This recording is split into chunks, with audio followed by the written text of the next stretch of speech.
Hello, this is wmpyr.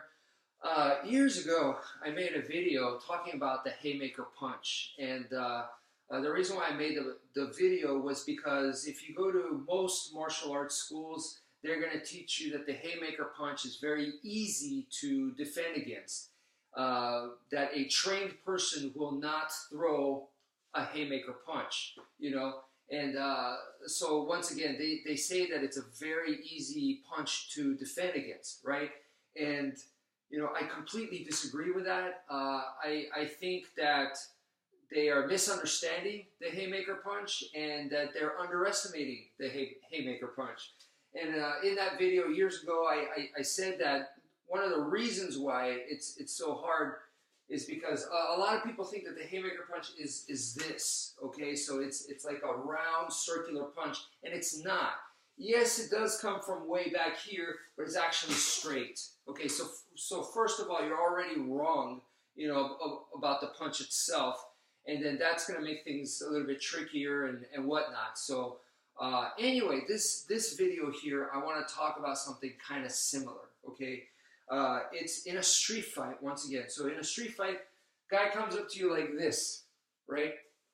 And I guarantee you that in most martial arts schools, they'll tell you that a guy comes up to you like this is easy to defend against. And the guy doing this, it's because he's not trained, all right? And, that doesn't make any sense to me, okay? It does not make any sense. Your martial arts has to make sense, all right? There has to be some sort of logic in there. And you got to ask yourself, the guys on the street who grew up on the street and they're used to street fighting, they do this. How could it not work? They're in their element, and that's how they fight. That's what they do. Why do they do it if it doesn't work? That doesn't make any freaking sense at all, okay? So I think people are misunderstanding that, okay? So if a dude comes up to you like this, right, and he's saying, all these nasty things to you, and he's looking into your eye, it's intimidation. That's what's happening. And if you watch video, you can find YouTube videos where it's happening. This other person that's being yelled at and whatever, he's in a defensive position like this. He's in a weak, compromised position. He's listening like this, His head's turned, he's exposed his neck, okay? So at this point, he's at the mercy of this guy that came up to him, and intimidating him. So now this guy could punch at any time and knock this person out, okay? And I guarantee you that if the person that's being attacked had a stronger position, then this guy's like, what, you want to make something of it? And then this guy's in a strong position, then boom, right there, it's over. He comes up to you like, boom, and that's it, Because we already talked in the last video that in medium range, there's not enough time. There's not enough time, not enough reaction time to defend properly. So if that's the case, this guy coming up to you like this, he's doing the right thing. It makes total sense, That makes total sense to me. Why does he do this? Well, because he knows that if he gets close enough, there's nothing that this guy can do. And so if you look like you're going to fight back, then he's going to make sure he gets the first shot in.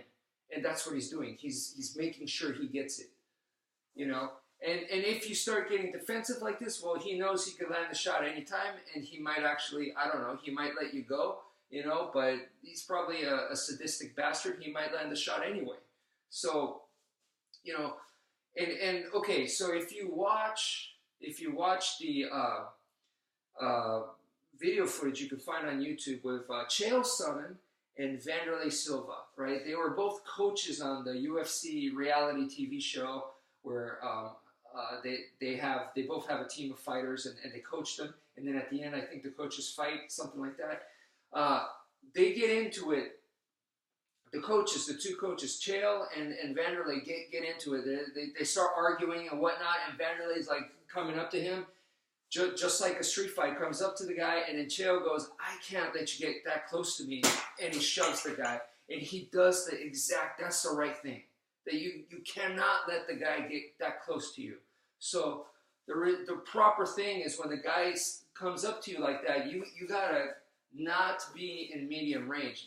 Either, you know, for a wrestler, this is great because I mean, boom, it's right there. But you are going to be in a confrontation, or you got to be like, hey, dude, and just keep your hands up like this and be like, I don't want any part of it, you know. So if the guy starts coming up to me like, dude, no, you know, and you got to keep that distance, okay. But if you let the guy come in right here, that's a huge problem. And the funny thing is, in a martial arts school, which is a school, that's a learning environment, okay? In the school, it's the exact opposite. Medium range right here is the easiest place to do stuff. Because once you're in the clinch, you're grappling, you know, you got to deal with the grappling stuff, okay? And then once you're out here in long range, you have to deal with the distance, and then the technique comes into place.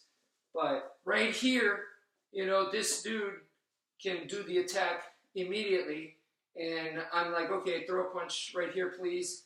You know, he goes, yes, sensei, throws a punch right here, you know, and then he's probably being super nice, so he's going to let me know that he's going to throw the punch. He telegraphs it, and also, you know, it's like, okay, are you ready? So I tell him, okay, go for it. So I'm telling him when to do it, and he throws a punch maybe like way out here because he doesn't want to hit me.